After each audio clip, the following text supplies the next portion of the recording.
Now, because of 5, that's the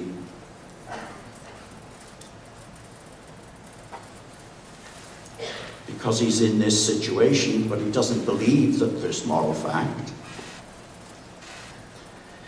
This person A, in this situation, doesn't have a reason to do it, let alone categorically binding reason to do it. So because of 7, this point that reason internalism. But this means that we have a straightforward contradiction.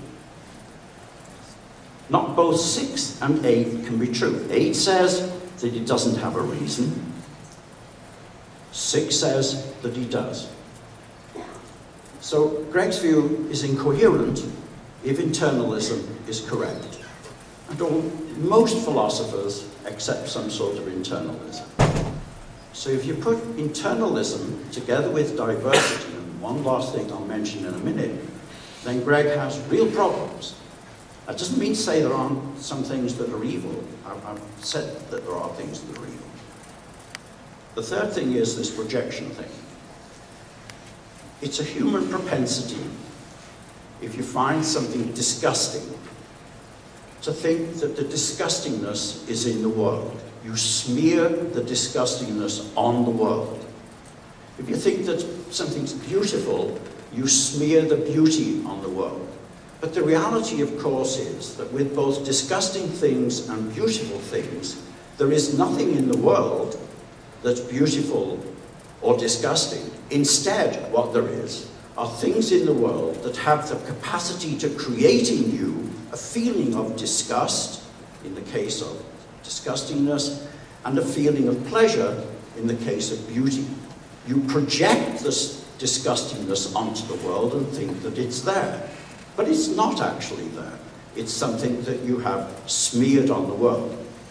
So putting the 3 arguments together, you get the incoherence of Greg's view. 3 arguments go as follows. Diversity suggests that there isn't a single morality. Projection explains why we might think there is. We smear the moral horror we feel at various kinds of things onto the world. And queerness persuades us that there really isn't anything that there can be in the world like that.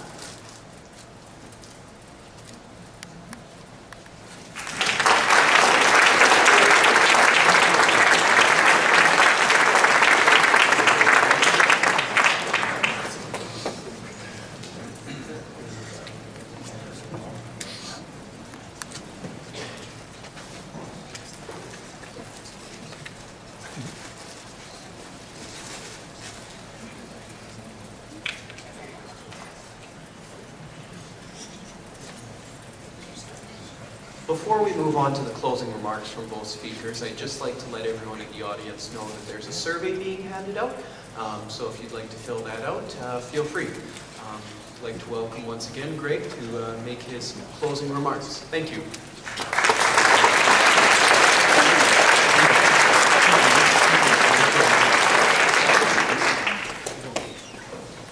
Well, the plot is getting thicker here, isn't it?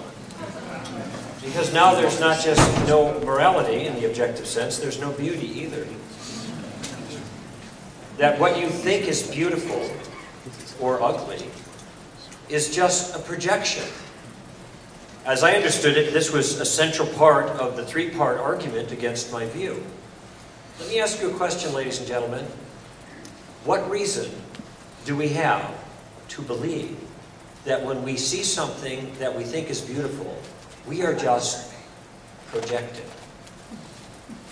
When we see something that we think is ugly, we are just projecting. For goodness sake, what is it that we're projecting? I had a very little opportunity to gaze after the clouds cleared at your beautiful mountain range out there. Pardon me for using the word beautiful, but I don't think I was projecting anything on that. I think I was beholding something beautiful. And in fact, when you behold those things, you feel different inside. It isn't the feeling that caused the beauty, I think you'd say. It is the beauty that caused the feeling. Now, this might be a way of getting around, by constructing this three-part argument, the force of what I've offered already. But you can't just say it's a projection and make that count as a reason. I don't have any good reason to believe that that's actually true. And if that's the three-part argument that defeats objectivism, and that middle part is a leg that's taken away, this stool falls over. Now, with regards to the first, the issue that was brought up here, I was having a hard time following it, but what I could make of it is that there was a conflict of reasons. You have a reason here, you have a reason there, these reasons are in conflict. I am not talking about reason when I talk about morality. I'm talking about obligations. I'm not talking about a rational process in which you go through and you reflect, because rationality is not the thing that informs moral decision-making. It is morality that informs moral decision-making.